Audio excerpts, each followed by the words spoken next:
June 2018, the International Organization for Migration repatriated 130 migrants to Liberia from Niger. They were deported from Libya, Algeria, Morocco, Tunisia, and other countries. These migrants fled Liberia in their quest for better lives in Europe and other countries when their journeys turned into nightmares, leaving them with regrets.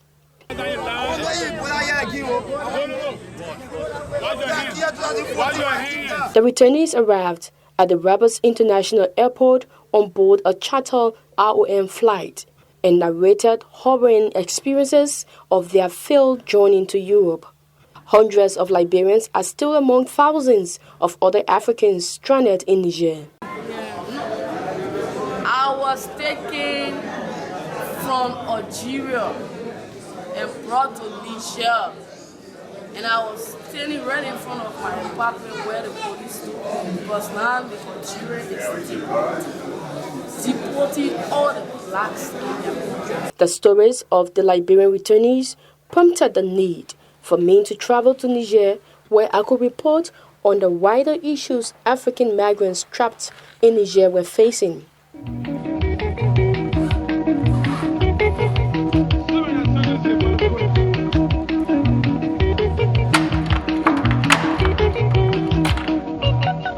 It's an 8-hour-long flight from Monrovia to Niamey.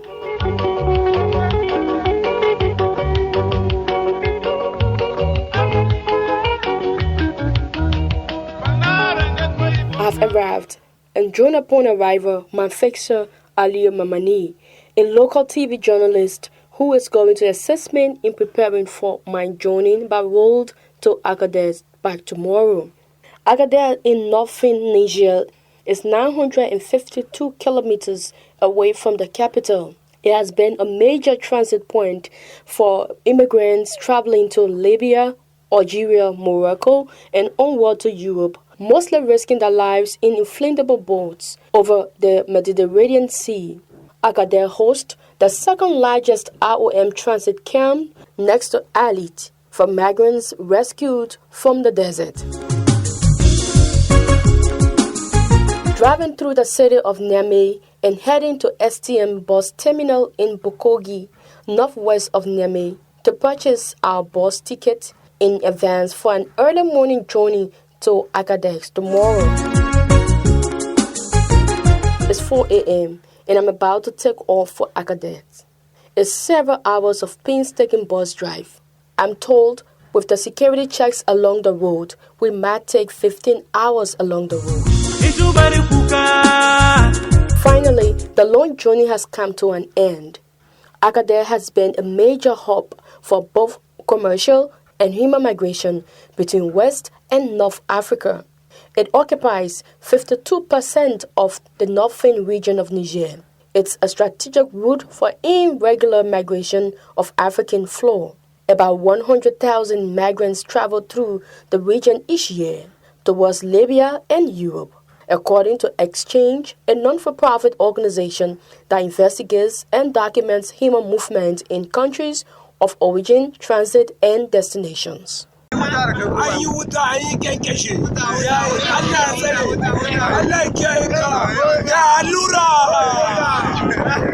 The breakdown of law and order in Libya following the assassination of strongman leader Muammar Gaddafi in 2011 has made the North African country a floodgate for many Africans seeking to illegally enter Europe via the Mediterranean or settle in other countries along the north. The exchange report shows that Africans who have migrated to Libya, Algeria, and Morocco, comparatively, very few manage to cross the Mediterranean Sea into Europe because some will abandon the journey due to the pains, while some die. 23 years old Natalie Hade, a young Liberian girl, has been rescued from the desert by the International Organization for Migration, brought here at the transit center in Agadez. She and her partner embarked on the journey to Algeria in February 2018 with the aim of getting a better life. That day I went to work because after high school, one of my friends was principal and gave me work, so I was like teaching in a school. Yeah, so I went to work my boyfriend called me, he said, oh, come. I said, what happened? He said, if you don't come, you will not see me. I said, what happened? He said, come. So I said, I told the principal, I said, please excuse me for this day. I want to go home to go and settle issue. He said, okay, you are allowed to go. Natalie says she arrived home only to realize that a trip had been arranged by her partner. So that I went to my house, I took few clothes along with his shoes and some trousers. We went to a friend's place. His friend name is Edward. Yeah, so I told Edward, I said, but Edward, what happened to King? Just tell me, just coming from work and say we should go. He said, oh, the point one for you to go or Chiva. I said, since I was born travel before you, and I don't know how you looking. He said, play going, they play already, play good. They play good money in Liberia. So I said, but I won't call my pa. He said, no, don't call your pa, don't call your ma. Just leave her, let go. I said, I won't call anybody from my family. I just leave her, they'll be worrying about me. So let me just call 1 or 2 persons. My boyfriend took my SIM card and broke my SIM card. He said, I shouldn't call nobody. King, Natalie's partner, raised over $1,000 for their journey of uncertainty. She struggled with the decision by her partner, even though she followed him. I said, but King, the other decision you're taking is not correct. Because two are together, while like brother and sister, so come to one agreement to understand each other where we're going. Before we even take the journey, you can just say you're traveling today, you just jump or you just start going. You have to plan how you're going. The place going, the place good. He said, yeah, the place good. This began to turn sour just at the very stage of their journey right in Mali. We left from Guinea and went to the next area. When we reach Mali, the people took all our money from us. All our money to even buy water. No have money to buy water. So that I started crying. I said, King, you don't put me all the here. You know, say your friend tasting this, so I tell your friend, I won't come because I told you, no, not tell the journey, you are forcing me. Traveling by roads between the neighboring countries, Natalie says, costs so much money. She says there is also a dangerous experience of violence and abuse at the hands of people smugglers and armed robbers. But when we reach Bamako, the bus driver so I take off from Bamako to carry out to the next area. He said we should pay $500 each for one person. I said, for what? He said that the transportation from here to go to the next area. I said, I don't get money. So that I thought to them, I said, I don't get $500 to give for one person. He said, how much you want to get? I said, I get $250. He said, I get the $250. So that I took the $500, I carried to him. He said, you people don't have passport, you have to pay for yellow fever card. $100 for one. I said, the money too much. He said, all I can do for you, you have to pay that $200. So that I look at my boyfriend, he said, get the money. So I took the $200, I carried to him. The farther they traveled, the more they became vulnerable. We spent like 3 days into Mutu. The just open area like whole horse, but not in the horse on the tar. No mattress, no cover clothes, nothing. Then I said, the only thing I bring me this transfer with few clothes. I know another place I have like cool area. So all my clothes I have so sleeveless glasses about. A week later, Natalie and her partner finally arrived in Nigeria. All they hoped for here, especially King, her partner, was a better life after leaving Liberia, but only to realize that they were headed for tough time. They spent time working at building construction sites to raise money for their survivor. But the horse in brush and not small thing in the machine for you go in the we are going to charge for in the money. The sister like $100, which is $100 $100 to go haul bricks, to go pack sand, pack the one. My friend what they want to know about in the horse, like working for the woman, washing her clothes, cooking, cleaning the horse, doing everything, just for me to get food to eat. The ground under her feet was crumbling. Her freedom had been completely seized, as she had been sold by her employer into slavery. So I was there. The coxer finished selling me. He sold me to one boy in RG for money for the fat dinner. The boss sent the money before I could even reach to him. The boss sent money 2 times to him. And the boy requesting for me to go there because the boy he sent money, but he seen me. So that he called me and he said, oh, my daughter, I get one of my son in RG. The boy doing good work. Yeah, when you go there, you do restaurant work. You do good work, be making good money. That evening when we went to visit, the sister-in-law, all okay, come in the bathroom. She said, "Come." I went and she said, "What do you can do?" I said, "Oh, me, I was small going actually to go work." So she said, "Tell me." She said, "Ah, I don't say she go tell anybody, oh, but I think I'm coming tell you. In the hospital, you should tell. Don't tell nobody." I said, "Why?" She said, "That man, you all go to that man, not good me. They making Steve and people, they making simple up to go to Hobo Joe work. And be take all the money from you. I said, because the papa should use a lamb to care from all of the things.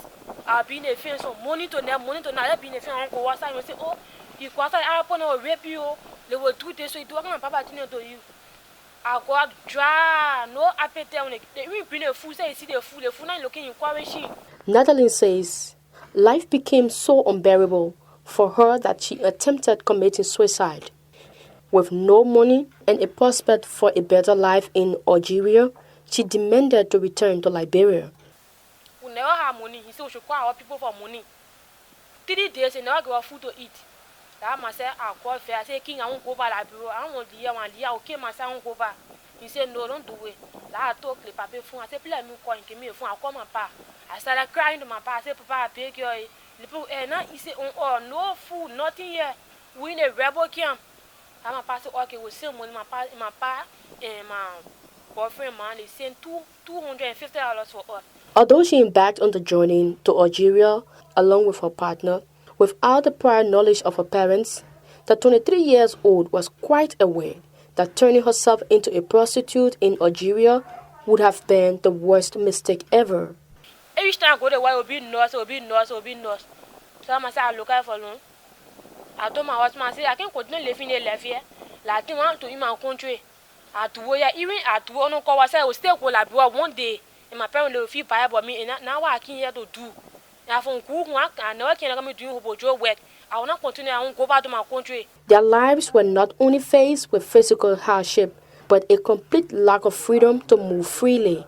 I you live in a country. You let me live here free. I can live here because you in a place like you only fear. You sleeping, you worrying. You walking on the street, you worrying. When the police see 2 blacks there, one man, one more working, they will call police for you. Liberians and other African migrants here in Niger who fled their countries in search for better lives just turned out to be chasing the wind.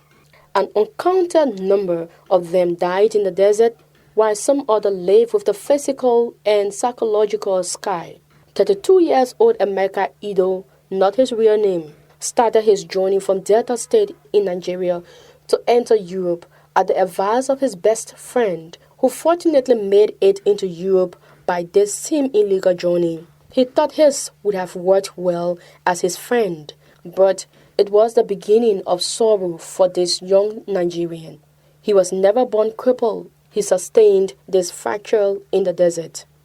Along the night, we are going, he put me in a motor and he said I should remove everything I have, the chain, the wristwatch, that's everything that belonged to me, and they took it from me. They pushed me on the boot. I said, okay. And I stayed there for good 1 hour, but I was so confused and frustrated. But Emeka says he felt heartbroken and left feeling completely dejected. But I don't know what they really mean about what they are saying, Libya this, Libya that. I said, okay, so when we get to Libya, there's a place they call Gadron. They stop all of us, then we stopped. Yeah, we are many, we are up to 30-something passengers. After 2 hours, we get to a place, they call the place Saba.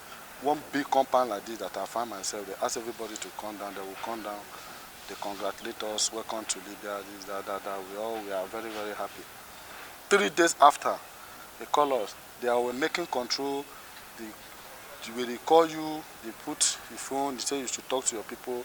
I don't have somebody to call because I lost my mother before I entered the road. I grew up with 2 brothers. So I'm the second son of my parents. I don't have anybody to call. One in school, one is just coming up in business.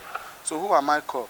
They say it's only money and your life can remove you from this place. Emeka and fellow migrants who were unable to raise money for their freedom suffered several beatings from their hijackers and smugglers. I call my brother said he don't have money. We try to the extent after 1 week, they throw me to a place where they start beating people. And when I get there, I see plenty of people there. They are they're almost dead. They're almost dead. Even there's a day one guy died. They beat him to death. So I said, what is going on? They say you have to pay your money. Then in the morning he came, they start without asking anybody, they start hitting me, beating me up, seriously beating. Emeka and two others managed to escape from the compound where they were being tortured. But his trouble was not over yet. He was never born crippled, neither did he embark on the journey to Europe with fractured leg. I asked to know what exactly happened.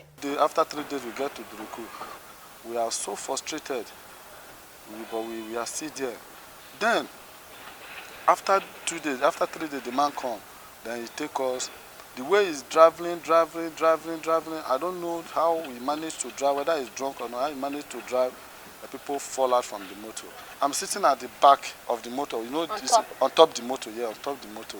So when I fell down, I'm struggling to raise up. No, I don't have strength. For more than 2 days, I don't eat. Not eating. Yeah. So I'm struggling to get up myself. The motor now reversed back and matched my leg. Wow. The leg broke in 2 pieces because there was no treatment. That place was in the desert. They left me there for more than 4 hours. They said they are calling somebody to come and take me. I lost seriously blood. The person that asked me to come, they don't know what happened to me. But I call him when I'm in prison, that this is what I'm going through. My intention is not to stay in Libya. If I had the information that this is what is going on in Libya, I think I will not risk there's no need for me to risk my life. My family, they don't really know what I'm passing through, but I tell them that I have serious sickness, that I have broken leg. But they know. I send pictures, but they don't really know what I'm facing. Emeka wished he had never made the decision to leave his country, Nigeria, for Europe. But poverty and the lack of job opportunities back home forced him to embark this journey. He now regrets his decision. The journey is not good at all. I think I should advise anybody that want to take any route. I think you should think twice, because everything is not about money. I come to think about it, that it's not about traveling of a thing, you understand? So now I'm back to my senses. Finding lasting solutions to end the sufferings and illegal movement of Africans through the desert, Niger's parliament has taken some steps, though it has not still stopped the illegal movement of Africans across their borders. Madam Amina Samino is the parliamentarian committee chair on migration. Un point de passage de ces migrants-là, de ces nombreux migrants. Donc, pour aller en Europe, les gens passent par Agadez. Et vous savez que le passage vers Agadez ne se fait pas sans problème. Donc, c'est une question qui pose beaucoup de défis pour notre pays. La traversée du désert qui se fait là aussi avec beaucoup de problèmes. Par exemple, si on prend les lots des personnes qui vont clandestinement, soit délibérément ils les laissent en cours de route, soit c'est en voyant les FDS, parce qu'il y a nos vaillantes FDS qui sont là, et les forces de défense et de sécurité. In 2015, Niger's parliament passed the legislation to address the illegal migration issue in Niger. But what exactly the law seeks to address, I ask. Ce qui a été adopté en 2014, qui est relative, n'est-ce pas, à cette migration-là, et tout particulièrement, donc il y a la loi qui a été adoptée en 2015, donc la loi 036-2015, et qui lutte contre la traite des personnes. Donc c'est une loi et on peut s'en glorifier, et le Niger est dans la zone CEDEAO le premier pays à légiférer en faveur de la migration. Carré. Donc c'est par la suite, n'est-ce pas, qu'il y a eu toutes ces conventions avec l'Union européenne, avec l'OIM, etc. Et comme je vous l'ai dit, une des visites de l'Assemblée l'an passé que nous avions faite, c'était, n'est-ce pas, conjointement avec le Parlement de l'Union européenne par rapport à cette question de migration. In 2018 alone, the International Organization for Migration rescued 1,276 stranded migrants and repatriated them to their home countries, while from January 1 to March 2019, 1,250 migrants have been voluntarily repatriated. The vivid accounts of the challenges along the routes to Libya are chilling and very compelling. This 23-year-old Liberian, Willie Gilo, a footballer, left Liberia with the aim of entering Morocco and later to Spain to further his football career. I started struggle walking. I went to go camp. I did go. Yeah, I started work 2 weeks. They pay me. I have my money. I keep it. My go on me. Yeah, working almost 2 months, 3 months. I started work. After I have that money, I enter my country. I told my mother. I said, "Oh, ma, I want to go look for money. I want to go look for money for the family because now my mother not working, my father not working. So I want to go look for money for her." Yeah. He said, "How you going to look for money?" I said, "My career, I'm going to Algeria to go play football. Maybe I'll see club to play for." Many migrants embark on the journey in hopes that life will be better ahead. Like thousands of others, will face an extremely difficult journey to Algeria in spite of prayers for protection from God by his mother. I started work. They make carry me. They say, I'm going to pay him. They say, 100, I say 1,000 CFA. 1,000 CFA. I say, to face brace. Because they were paying the road. The Chinese people, they were facing the road in Mali. So I started work. Every work for 1 week, people get 30,000 CFA. I just see people passing, going Morocco, people going. I say, me, I had to go. People carry on, they put driver in the desert. Hey, people want to drive in the desert. Yeah, after they finish driving on the desert, the man say, come in. They may level in the desert, they may turn around with the car, they may come back in the town. We just there 2 days, we just in that desert, no food. When I saw me get 3 days, they make me. They may say, I'm sorry, the car spoiled, all the ones are telling you. So they say, okay, you get ready, I'll go. I will go in the car tire bus. After the car tire bus, we just see the garden with arm coming to us. Yeah, they been coming with arm to us. Say, they say, the red band. Say, I want to run. I want to run. The man hope, the guy hold me. The man say, where you going? I say, man, the people coming. Guess the people will go. The man say, yeah. Sit down. All the people want to catch up in the desert. The people want to pay call. They tell the driver to get the car. They carry all the keeper. It's on an old for 3 days, no eating. I enter the house. I alone, the English man, everybody Liberian. I just see people then they writing on the wall, Bazoon. I just see Baba, they writing Baba Sane. I see other people that enter. I see sort of Guinean. They keep playing the horse. Yeah. I may say, okay, inside. Say all the money you get, you bring it. Anybody you don't get money, you not leave from here. I say, hey, I start to cry. I say, hey, I start crying. I was afraid because my friends started telling me, say, oh, the people can kill people for coming here. How they are doing. So the men went so up. As victims of their transporters, Willie said they became helpless. At this point, he says his only option was to fight back, to either die or escape. They naked me. Yeah, put me on the wall. 3 men, they put me on the wall. And all the men say, where your phone? I say, I don't get phone. Why I get a phone behind me? I had a phone. And all the men say, okay. You don't get nothing. Call your people. I say, I don't get people. All the men take stick. The man beat on my head. I start to cry. I get it right on my head. The man beat on my head. I start to cry. I feel my blood. I say, whoa. Now the nerve like on the table. I run for the nerve. I take the nerve. All of them join me. The whole nerve, the nerve in my hand. The man scream my hand. Now I got to the nerve and took me right here. I still get in my ear. I can say more. Despite his unsuccessful journey and his near-death experience in Nigeria, Willie still dreams of advancing his football career as he awaits the IOM to repatriate him to Liberia.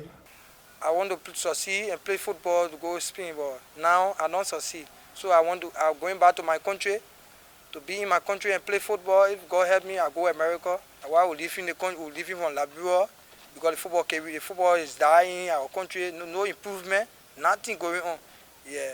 You see that while most of the youth who are leaving the country to go look for something good, look for a good club to play for in our country, and to go to Hero to play good football. Because if you be in your country, your career will die. Most of my friends are living in Liberia now. They are telling me, say, oh, my man, thank God for you because you live in the country, because Liberia now, you know, easy. Yeah. I think you say the experience I was passing through is going to be good.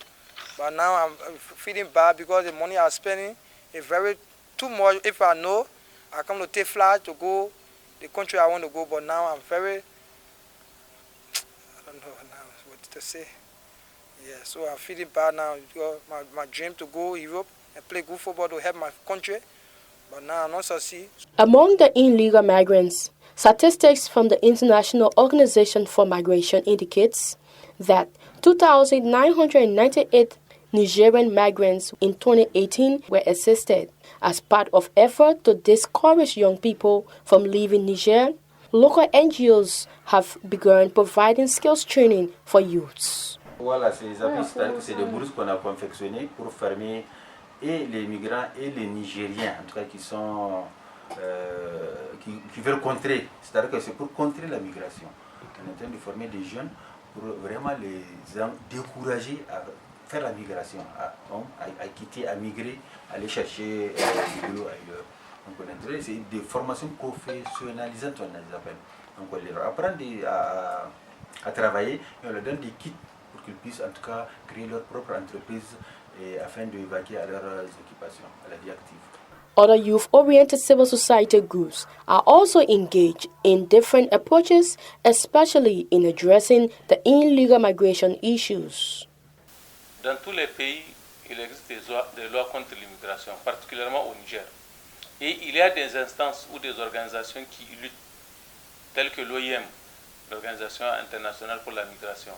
Il y a aussi le gouvernement qui a créé des centres d'accueil, de sensibilisation.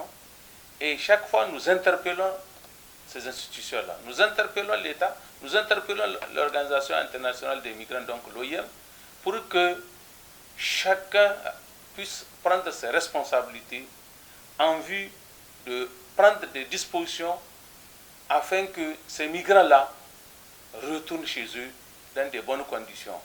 Au-delà de cela, nous rappelons au gouvernement le devoir justement de porter secours à des personnes en danger, parce que nous considérons que ces migrants sont des personnes en réalité en danger. Saïdou Douglé, another Liberian, admits that his decision to travel to Algeria was provoked by peer pressure. Selling fuel and gas. But the fuel and gas was selling, all I feel to myself is that the money I was making, it was not much. So I'm not taking to be anything. But all the time, I used to hear my friend talking about Algeria, they say job is going on there, people making money there. So I myself, one time I sat down and decided, I said, but Algeria, my friend, always going talking about the place. I want to try that area to see how Algeria looking there. Just when we reach there, we want to meet the rebel net. The rebel net told us we must get me dinner, which is 1,000. I said, 1,000? We are trying full money, say we not even get it. Then we'll get it now 1,000 for the carry to you. The person, if you not pay that money, will take all your things from you. Even the trust say you will take it from you, you go Algeria naked. The illegal way to Algeria and on to Europe through the desert is a no-man terrain. It's a place of life and death. So I can go ahead with your jolly poor girl going in your head, killing people, doing a lot of wicked things to people in the desert. No one there for rescue. Because even the driver, the soldier, all of them, they sing.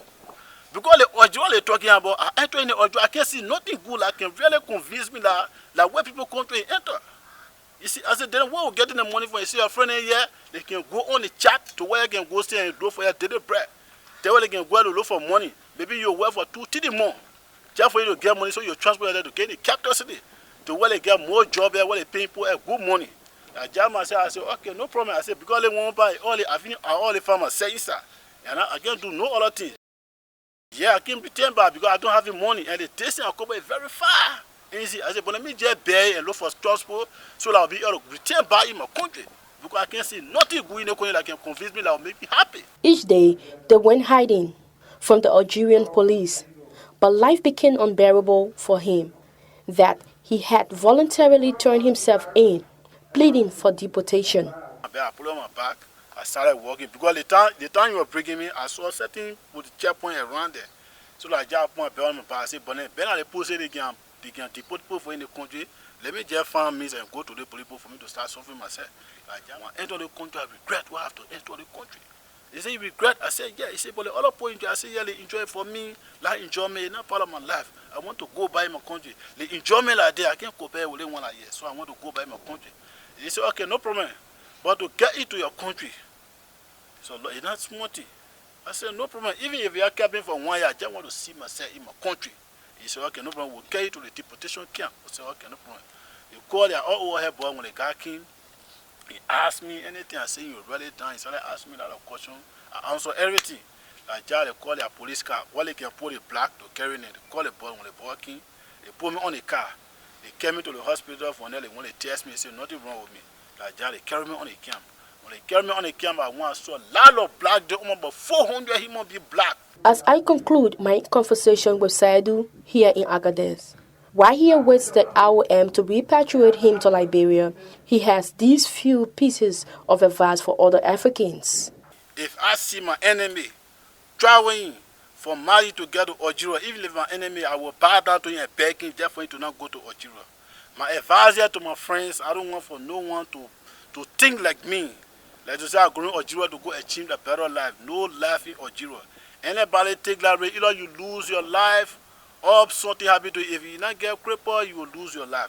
So I begging my friend, I'm talking to all African presidents to talk to their children, to the other people. We get to travel. If you want to travel, you must go to proper channel.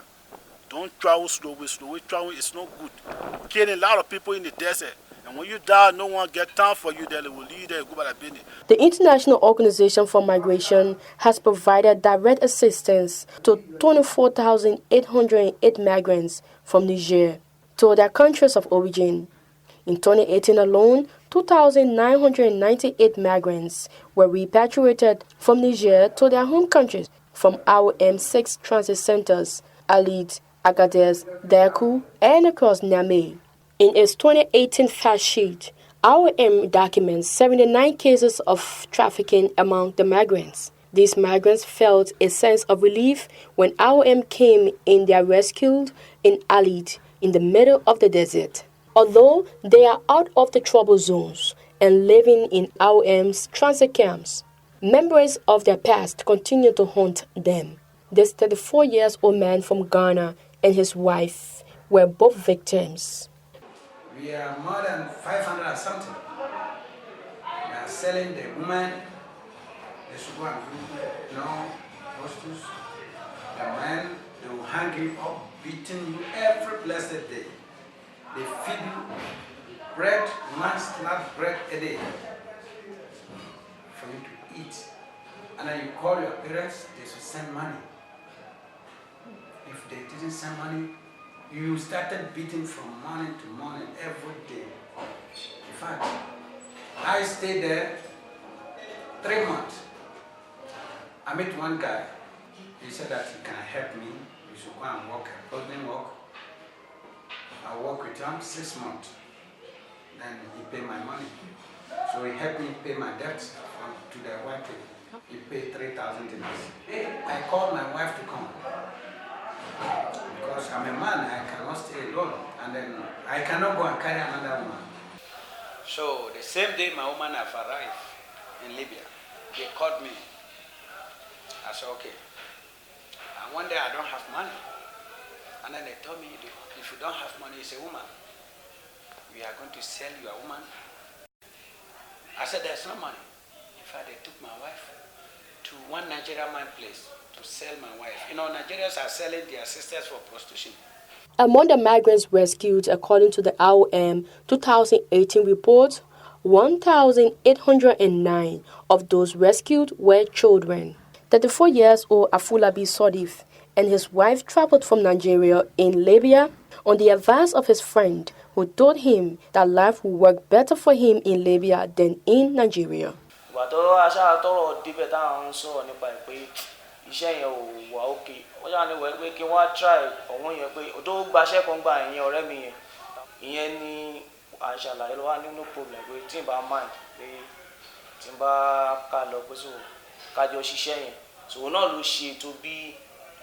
Because pàtó sọ pé iṣẹ́ yẹn máa at least ó kéré pọ̀ bóyá bí 2 to 3 years. So kò dẹ̀ possible báyìí mo ṣe marry náà ti pẹ́. That's why àṣejọ lọ́ngbà yẹn. So gbogbo bí ó ṣe di pé wọ́n pààyàn lọ́tún gbogbo pé wọ́n ṣe àwọn èèyàn níṣekúṣe. So gbogbo ìyẹn náà ló ń fà á. So and ẹ̀dẹ̀ mọ̀ pé tí nǹkan bá bẹ́ẹ̀ bá ti ń ṣẹlẹ̀ èèyàn ò lè sọ pé bóyá ó máa kan tọ́ọ̀nù èèyàn ọ̀rí abá kan. So à ń gbìyànjú láti rescue life wa náà ni. So tá bá rí oore ọ̀fẹ́ yẹn pé a padà sílé. Shoe materials màá lọ ra shoe materials irinṣẹ́ mi ṣe mo ṣì ní irinṣẹ́ mi màá máa lọ ṣiṣẹ́ mi padà. That's my own decision. As the world struggles with the growing wave of illegal migration of Africans into Europe, Asia, or the United States, non-governmental organizations in Niger are fully involved in the conversation around the issues of protection for the migrants. De la société civile sur la migration, qui regroupe plusieurs ONG qui travaillent dans ce domaine. Alors, les principaux domaines d'intervention des ONG ici au Niger, c'est vraiment la protection des droits humains des migrants, l'assistance et le respect de la dignité des migrants. Et à notre sens, c'est là les principales préoccupations, et faire en sorte que les droits des migrants soient protégés. Parce que comme vous le savez, de plus en plus, il y a des politiques qui sont développées par des gouvernements qui ne sont pas du tout de nature à garantir certains droits. La liberté d'aller et venir est un droit humain fondamental. Et donc, dès lors que les politiques migratoires vont mettre l'accent sur la restriction, sur le blocage des migrants, ça pose un problème. Et c'est là le premier souci des organisations de la société civile. Mais de l'autre côté, même lorsque la migration va être acceptée comme un droit, comment faire en sorte que dans la traversée ou le parcours des migrants, la migration est un droit que tout le monde est libre d'aller partout où il pense qu'il doit aller pour mieux vivre, etc. Et donc, nous défendons la liberté de la circulation. Et donc, nous défendons aussi les droits des gens déstructurés. Et donc, notre travail consiste justement à dénoncer les cas de violation, d'abus des droits des migrants. C'est aussi de faire un plaidoyer pour que tous les obstacles à la libre circulation soient levés. Voilà donc à résumer ce que nous essayons de faire. The transportation of migrants from across Agadez and northern regions has brought great economic gain to drivers involved in this business. Many of them have earned so much money before the enactment of the legislation by the Nigerian parliament in 2015, which was meant to discourage the facilitation of the travel of illegal migrants through Niger. The passage of the law led this former transporter to abandon his transportation business. My name is Idris Abdusalifu. Na ex-passer where he puts passengers to Libya. Long time. Next 29 years, me I do that work. I dey do that work. No be today.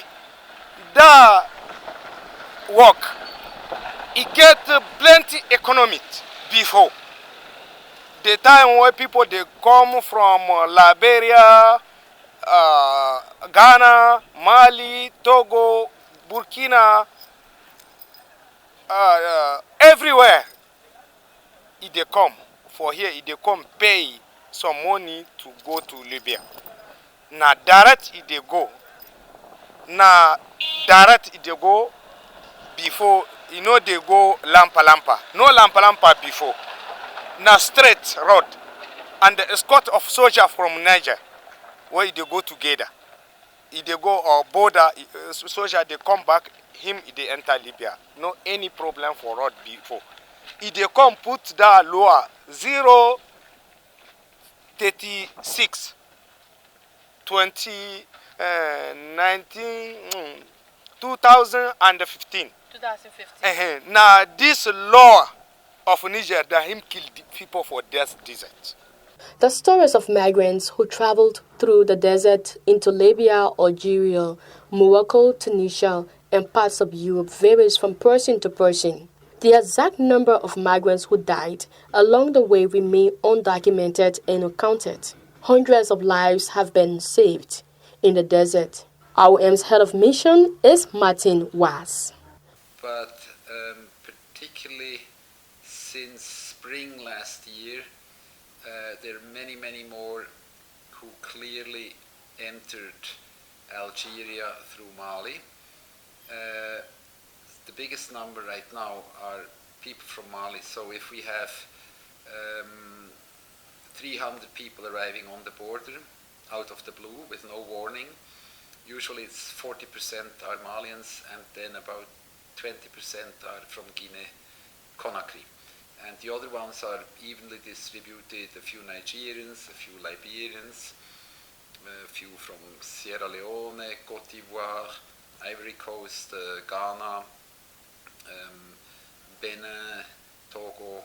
They're all fairly small numbers. And then of course we have people, nationals from Niger, which is another big group. We have probably more than 1,000 per month recently, and close to 1,000 per month from basically ECOWAS, the ECOWAS region. Niger's IOM mission has been faced with a series of challenges as the case load and needs of illegal migrants keep piling up. For some nationalities, it's very easy to procure the laissez-passer, which are necessary before we organize the assisted voluntary return operations back to their home country. But for some countries, in particular Liberia and Guinea-Conakry, although they're member of ECOWAS, they don't have diplomatic representation here. That's number one. There are, on the one hand, there are logistical and operational challenges. That's one group of challenges. I'll get back to this.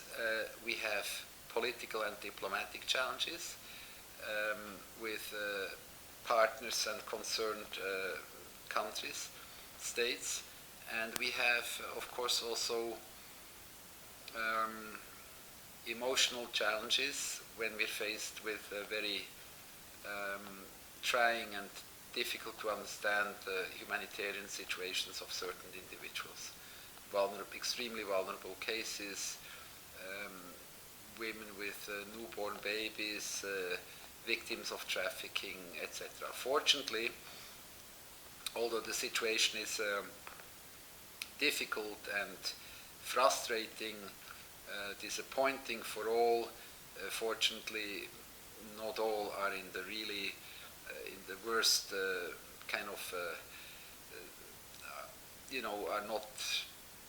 do not arrive with broken limbs. But we do have people with untreated broken limbs or other types of wounds which they incurred during the trip or by somebody.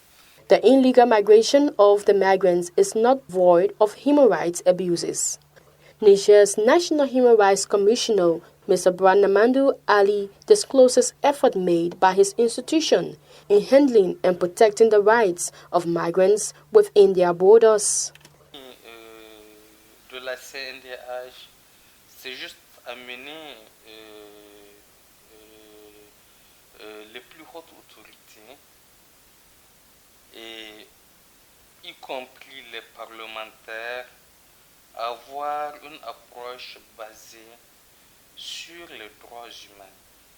La CNDH aujourd'hui est une institution étatique qui a le devoir et même l'obligation d'accompagner le gouvernement à être plus conforme à ses engagements internationaux et à lui faire des recommandations.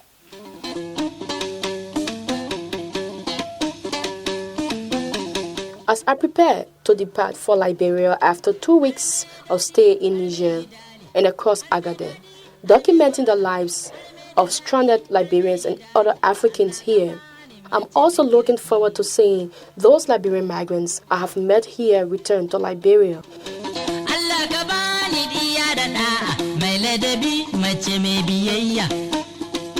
3 weeks after my return to Liberia, I embarked on finding Natalie Hardy's parents. While in Agadir, she pleaded that I find them as she awaits to be repatriated by IOM. Nathalie's parents lived in a poor Monrovia neighborhood around Jacobtown. Her father, mother, and uncle were glad to receive me after a series of telephone conversations. Nathalie's parents have always lived in a state of despair since her departure from Liberia to Algeria in February 2018 without their knowledge.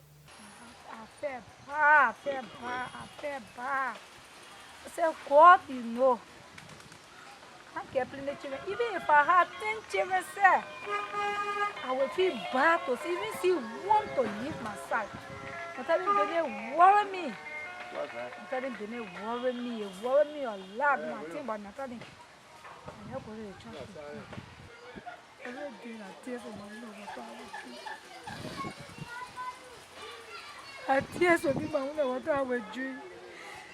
When I bring me see my daughter, I've seen a photo, but I want to see my daughter. I will be happy. Oh, I see my daughter. Nathalie's father, Mr. Willie Pay, is joyful hearing from his daughter. However, he feels let down that she didn't inform him before her travel. We don't know about her going. It was last year, October 5th, that she ever called me. And when she called me, she said she was in Timbuktu border between Mali and Algeria. And I was shocked. After some time, she said, where we are now, we need money. They put scraper on the road, they took all our money from her. We carried overseas in Europe, some good sum of money in Liberian dollar, but we changed all to US, and they are taking all from her. It's not easy, Papa. Welepe and his wife pray for the day they will see their daughter back home in Liberia, though they must face the corrupt immigration process headed by a former investigator, Chie Nelson. Chie is at the center of allegations of money extortion for parents and family members desperate to see their relatives return. Mr. Welepe is a victim of Chie Nelson's dubious activity. But they were coming business. When she called in recent time, about on Saturday, she gave me one Mr. Nelson number from Liberia, and she said, this man, when she entered there, the document she carried, the man denied her. When I called the Liberian immigration, the man denied her. So she said, my parents in Liberia, I will get that number so you can talk to them. So when I talked to the fellow, he wanted money. In fact, he wants money, Mr. Nelson man. So I called him Friday. He said, you go to the office. I couldn't wait, it was too late. So he said, well, you may start that money. He lived around Jamaica Road. So that I went there and we talked one-to-one. He wanted $30 from me. And I gave him $25. And I said, I will give you $20. So he was balanced at $800. I should send the money there like Monday. I give $2,500. Then he said, yeah, we are three in the office. If you can't pay the money, it will be like I'm treating my friends. I said, I won't do that, I promise you. But all in all, it's not about the money, but I want my daughter to come. Nathalie's father is not the only one. Saido Dugley has just returned to Liberia. He's one of the Liberians I met in Agadir. He's also the victim. Before coming to Liberia, your immigration had to do some interview before sending you to Liberia. And the immigration, you take a time before signing our document, before coming to Liberia. You waste our time there for long. You were even there requesting for money to people, parents to give him money before you send one to Liberia. And some of us don't get money, so you waste our time there. And Niger, there's not any kind of good country to be. I spent 2 weeks spent in Niger before signing my document. Before you could sign my document, I talked to him, I convinced him any kind of way. He said I should give him money. I told him, I don't get money. The only way I will be able to give him money if I get to Liberia. Because if I get to Liberia by right, we should get small thing for the organization. But I not just one day process. He said if we get there, if I get there, I'm going for anything here myself will discuss it. If I agree that the only way you'll be able to sign my document. But if I don't agree, you will not sign my document. So I myself was forced to agree because I wanted to leave for the country. Because each time we go to the police say no, we can't do any other thing without your immigration in Liberia. Very few of Nelson's victims have mustered the courage to speak out upon arrival home, something they dare not do while in Niger for fear that their document process could be jeopardized or fear of falling in trouble with Chie Nelson. Willie Gila, after spending over 3 months in Agadir at the transit center, finally returns on May 9, 2019. He is also a victim and now share his experience about Chie Nelson. People called me to go for interview. I went there. I said, hello, my man. I said, how are you? I said, where you from? I said, I'm from Liberia. Which part of Liberia? I said, from Niger County. He said, where your money? I said, my money is here. He asked for your father. He said, where your father name? I said, my father name, Mr. Jiro. He said, which are your name? I said, Willie Marcelo. He said, why? But nobody can use that name. I said, yeah, my football name, my document, what having, or Jiro, the team I play for, I need, I'm using. Yeah. He said, okay, my man, take the map. He gave it to a different person. I don't want to talk to you. I said, oh, be better. Why you don't want to talk to me? I want to give him Sylvester number, my little brother. He called my little brother called. He said, my man, meet me to the office. My brother said, why you say I should reach you to the office? He said, I just want to see you to the office. So my brother called me and said, oh, the message I should reach to the office. I tell my brother, say, yeah, reach to the office. Anything you want to say, message about the message, why I go there, I'm going to know why I come here. And I said, but what the man talking about? He said, my picking said, but let me talk about money. I said, me, I don't get money to pay. I come in my country, they deported me. He said, I will get money. The man discussing about money. I said, okay, tell that man, me, I don't get money to give you. Because the first convo I enter, the other people they met me here. He sent the people in. He said, if I want to change the name, with Marcelo, you will not send me to my country. My other friend, I know today, because he begin Leoma. The big sister went to the nursing office and get nursing money. He said, big sister get nursing $20 US. I said, oh, he said, yeah, like one nursing send my name. I said, okay, no problem. You all go me a year. But me, I can't get nursing money to move from here. These claims of money extortion to process returnees' documents were strongly condemned and denied by Chie, who blames the delay in processing migrants' paper on the ROM. That is funny. That is funny. Pays money to me in what way? But let me say this to you. I received, I think, two accusations. They have been forwarded to my office. And my office being a security-related office, I've asked the ROM, and because I put in a challenge. In fact, at a certain point in time, I said I was not going back to the ROM office to help the migrants or to work with the migrants. In as much as they see me and so on from a different perspective, and so I decided not to bother myself to be there. If you giving me Chie Nelson $20 to speak about how do I speak the process, all thing I do, I listen to you, I write your paper, and I send to the ROM Liberia. It's from the ROM Niger that your passport and photo will come. It's from the ROM Niger that they will send it by the DHL, the documents too, and they will pay the DHL fund. I don't bother myself with the rest of the issue of the document. So if it's delaying, most time it is with the ROM. You ask the ROM, they will say X, Y, Z. Most time when documents delay, when migrants get so uneasy, it's on the ROM end. And when they get to that point, then that way they can want to cause stir in Niger. Then they say, but this man is not doing any good for us. In fact, he asked my parent for this money. He asked my brother for this money. He asked my sister for this money. For Saidu and many others who have gone through the difficult journey of traveling to Liberia, it is not the end of the road. They must now start a new life all over. My next experience here is that because once I get here, if you go help me, what I'm expecting if I get here, to establish myself here, to sit down and start, my business, because the business I was doing before leaving from Liberia. You see, to start my business. Maybe that one will help me too in life. Because now, when I get to Algeria, the life I experienced there and the life that here, not the same. So I just decided to come into my country to see how best I have to live better life. Somewhere in Liberia's capital, Monrovia, I caught up with Adolphus, one of the Liberians I met in Agadez. He and Saidu arrived in Liberia on April 23rd via Air Cote d'Ivoire with the help of ROM. For Adolphus, he is raising money to travel out of Liberia, but this time the legal way. And I do believe that with the plan I'm putting in place, maybe some time from now, few time from now, like months from now, maybe I will be able to leave from here to another country, because the situation on ground here, I met a lot of things not really in place. Yeah, so staying here, to say I want to hustle here, it's going to be very, very difficult, because right now there is no means of going to school for me. So I do believe that if I leave from here to go to another country where I can go, I fight to put things in place, I think everything will be better in the near future. What I want to use, I'm going to go by the proper channel to go to the embassy. I receive a visa to go to a specific country where if I enter in that country, I'll be free to move about, free to work and earn money in peace. According to IOM Liberia's team, between January 1 and March 31, 2019, 250 Liberian migrants have been repatriated to Liberia, while in 2018, the total of 1,062 returned. Tamasiafa is IOM's operation system person.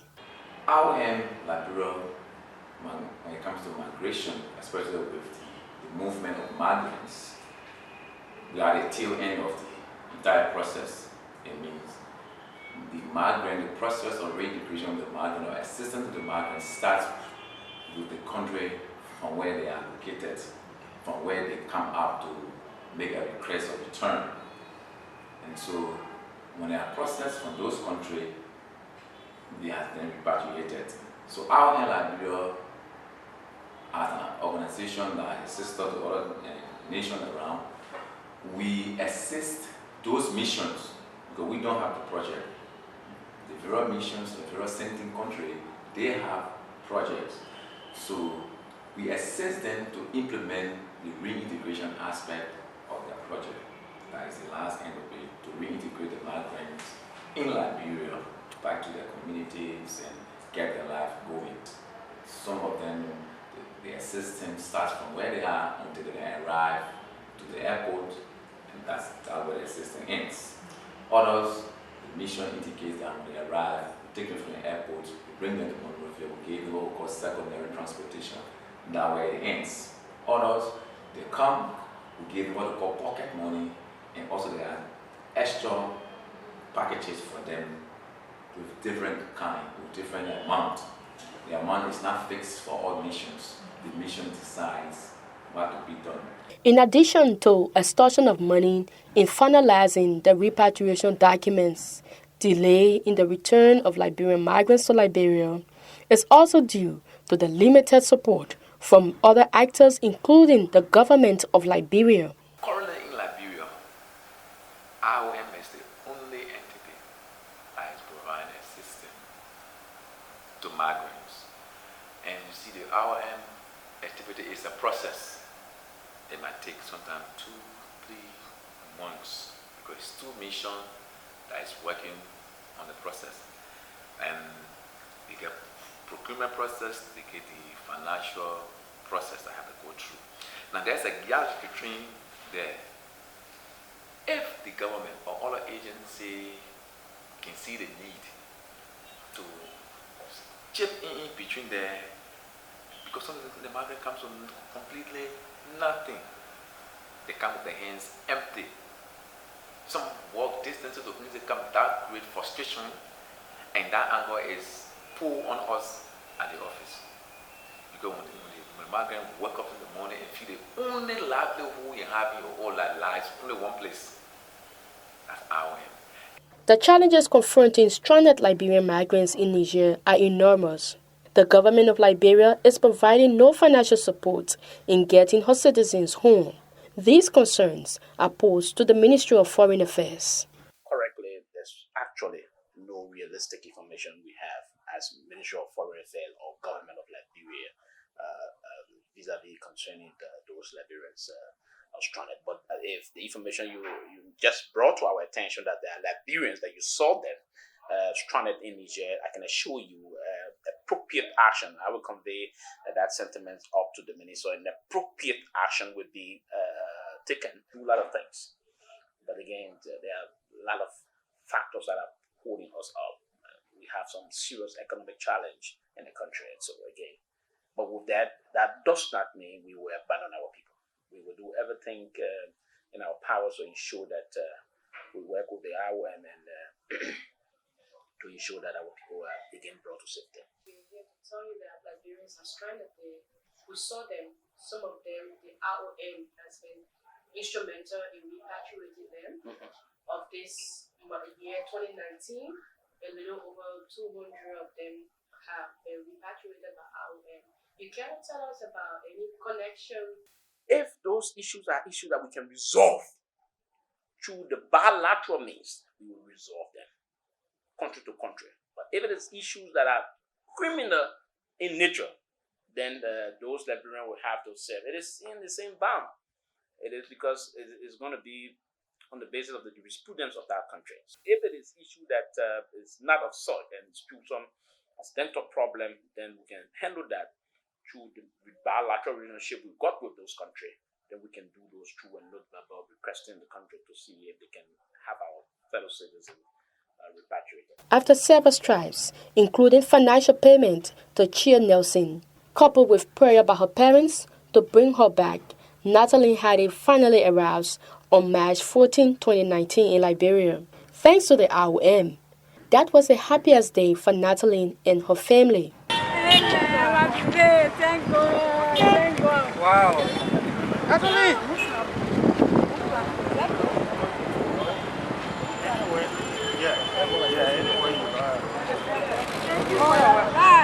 Oh, my child.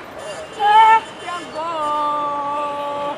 Oh, boy, you are so great. You are great. You are great. You are great. As news reached her community and her safe arrival, it was a big moment of celebration for Natalie's neighbors, families, and relatives.